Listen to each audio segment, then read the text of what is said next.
The rain hammered against the ancient cobblestones, each drop a tiny ghost whispering forgotten secrets. In the heart of the storm, a lone figure stood before the crimson gate, its iron surface etched with warnings for the foolish and the brave. He drew a deep breath, the air crackling with ozone and something else. Something far older.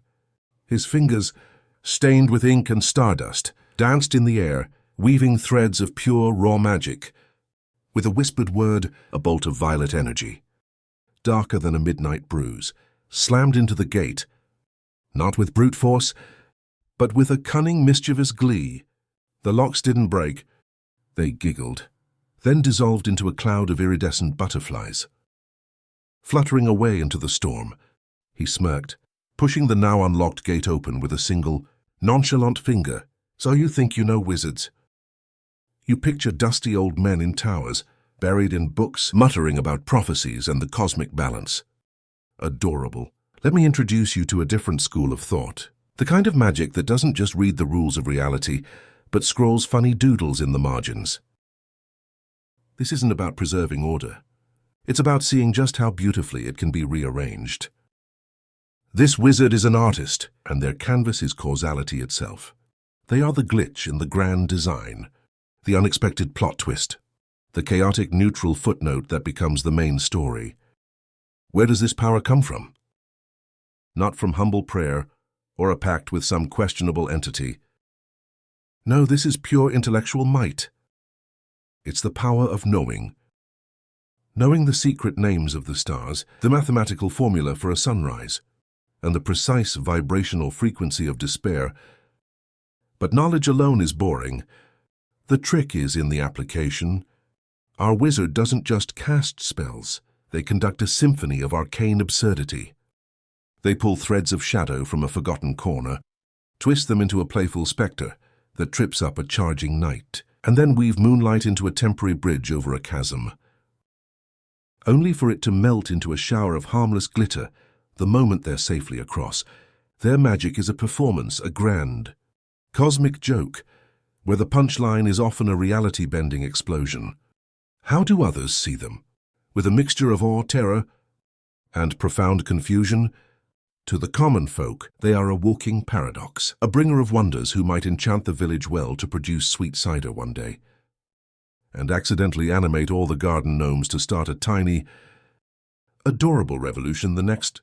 Kings and queens try to court them, offering riches and titles, only to find their crown has been temporarily transmuted into a flock of very confused pigeons.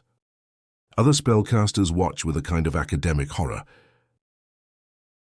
They see the raw, untamed power and the flagrant disregard for established magical theory.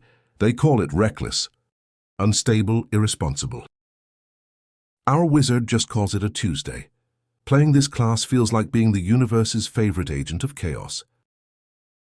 You're not just a damage dealer or a support character. You're the wild card.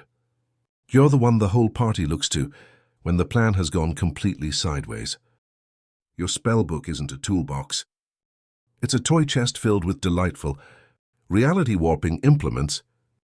You'll find yourself making decisions that are less about tactical advantage and more about what would be the most interesting, most spectacular, or frankly, the funniest thing to happen next. Should you cast a fireball? Or should you conjure a localized time loop that forces the enemy warlord to endlessly slip on a banana peel you manifested from pure ectoplasm? The choice, my friend, is a matter of style. Your mind is a whirlwind of intricate plans and impulsive whims, and the joy is in letting both run wild. Your greatest strength is your sheer, mind-bending versatility. You don't just solve problems, you rewrite them. A locked door isn't an obstacle. It's an invitation to teleport the room on the other side directly to you. An army isn't a threat. It's an audience for your newest masterpiece. A mass hallucination of a dragon demanding tribute in the form of interpretive dance. You are a master of control, not by holding things in place, but by dictating the flow of chaos itself. You see connections and possibilities that no one else does, turning a hopeless situation into a bewildering victory. But let's be honest, brilliance has its blind spots. For one, you're not exactly the toughest person on the battlefield. A well-aimed arrow can ruin your whole day. And your constitution is probably questionable.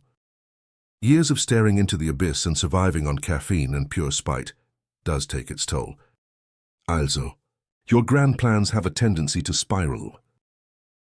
Sometimes, your clever solution creates 3 new, even more bizarre problems. That playful spectre you summoned, it might just decide it likes the knight's shiny helmet and refuse to leave. Your magic is a force of nature, and occasionally you're just holding on for the ride, hoping you don't accidentally unravel the concept of Tuesdays altogether. Oops, so why would you walk this path of glorious, calculated madness? You play this class because you believe the best. Stories aren't about following a map.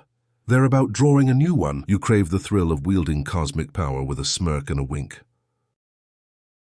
You want to be the reason your friends stare at you, mouths agape, and ask, Did you just do that? You're not here to save the world in a conventional way.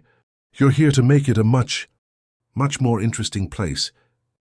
You are the storm, the punchline, and the architect of beautiful bedlam. So come on in. The fabric of reality is looking a little drab.